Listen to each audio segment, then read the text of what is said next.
नहूम अध्याय 1। परमेश्वर का अपने शत्रुओं पर क्रोध। नीनवे के विषय में भारी वचन। एलकोशवासी नहूम के दर्शन की पुस्तक। यहोवा जलन रखनेवाला और बदला लेनेवाला परमेश्वर है। यहोवा बदला लेनेवाला और जलजलाहट करनेवाला है। यहोवा अपने द्रोहियों से बदला लेता है और अपने शत्रुओं का पाप नहीं भूलता। यहोवा विलम्ब से क्रोध करनेवाला और बड़ा शक्तिमान है। वह दोषी को किसी प्रकार निर्दोष न ठहराएगा। यहोवा बवंडर और आँधी में होकर चलता है और बादल उसके पाँव की धूल है। उसके घुड़कने से महानद सूख जाते हैं। वह सब नदियों को सूखा देता है। बाशान और कर्मेल कुम्हलाते और लबानोन की हरियाली जाती रहती है। उसके स्पर्श से पहाड़ काँप उठते हैं और पहाड़ियाँ गल जाती हैं। उसके प्रताप से पृथ्वी वरन् सारा संसार अपने सब रहने वालों समेत थरथरा उठता है। उसके क्रोध का सामना कौन कर सकता है? और जब उसका क्रोध भड़कता है तब कौन ठहर सकता है? उसकी जलजलाहट आग के समान भड़क जाती है और चट्टानें उसकी शक्ति से फट फट कर गिरती हैं। यहोवा भला है, संकट के दिन में वह दृढ़ गढ़ ठहरता है और अपने शरणागतों की सुधि रखता है। परन्तु वह उमड़ती हुई धारा से उसके स्थान का अंत कर देगा और अपने शत्रुओं को खदेड़कर अंधकार में भगा देगा।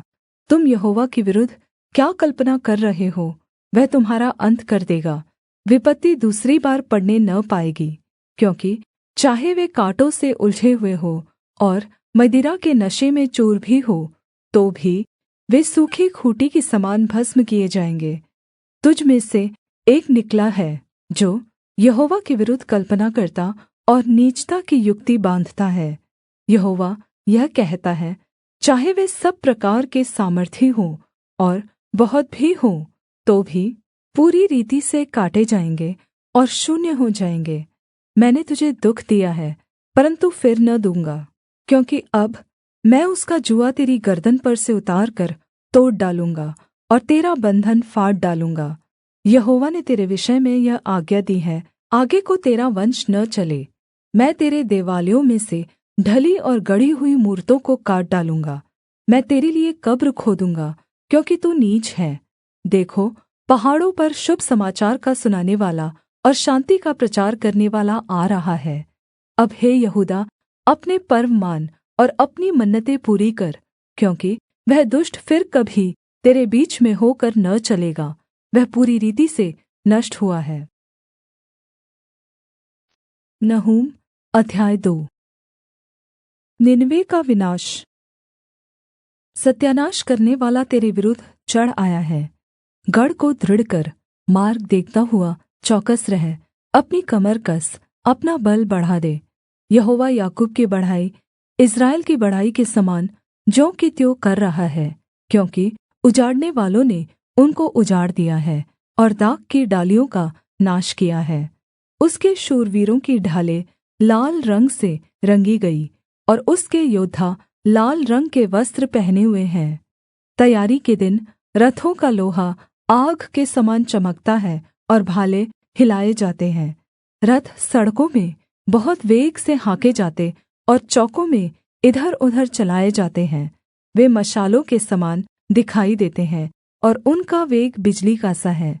वह अपने शूरवीरों को स्मरण करता है।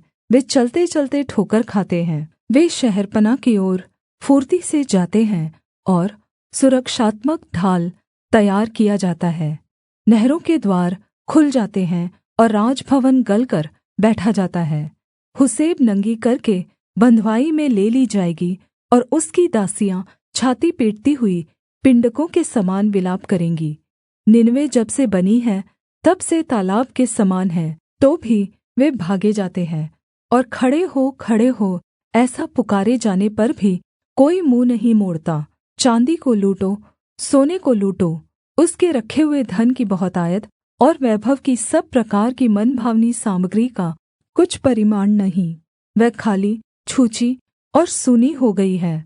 मन कच्चा हो गया और पाँव काँपते हैं, और उन सभी की कमर में बड़ी पीड़ा उठी और सभी के मुख का रंग उड़ गया है।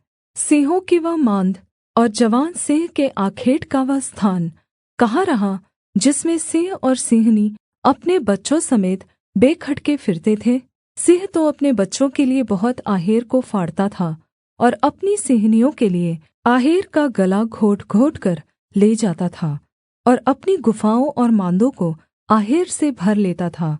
सेनाओं के यहोवा की यह वाणी है, मैं तेरे विरुद्ध हूँ और उसके रथों को भस्म करके धुएँ में उड़ा दूँगा और उसके जवान सिंह सरीखे वीर तलवार से मारे जाएँगे।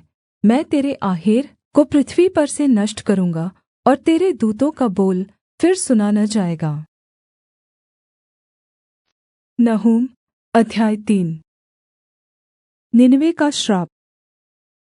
हाय उस हत्यारी नगरी पर, वह तो छल और लूट के धन से भरी हुई है। लूट कम नहीं होती है, कोड़ों की फटकार और पहियों की घड़घड़ाहट हो रही है। घोड़े कूदते फांदते और रथ उछलते चलते हैं। सवार चढ़ाई करते, तलवारें और भाले बिजली के समान चमकते हैं। मारे हुओं की बहुतायत और शवों का बड़ा ढेर है। मुर्दों की कुछ गिनती नहीं, लोग मुर्दों से ठोकर खा खा कर चलते हैं। यह सब उस अति सुंदर वेश्या और निपुण टोनहीन के छिनाले की बहुतायत के कारण हुआ, जो छिनाले के द्वारा जाति जाति के लोगों को और टोने के द्वारा कुल कुल के लोगों को बेच डालती है। सेनाओं के यहोवा की यह वाणी है, देख, मैं तेरे विरुद्ध हूँ और तेरे वस्त्र को उठाकर तुझे जाति जाति के सामने नंगी और राज्य राज्य के सामने नीचा दिखाऊँगा। मैं तुझ पर घिनौनी वस्तुएँ फेंक कर तुझे तुच्छ कर दूँगा और सबसे तेरी हँसी कराऊँगा। और जितने तुझे देखेंगे सब तेरे पास से भागकर कहेंगे, निनवे नाश हो गई। कौन उसके कारण विलाप करे? हम उसके लिए शान्ति देनेवाला कहाँ से ढूँढ़ कर ले आए?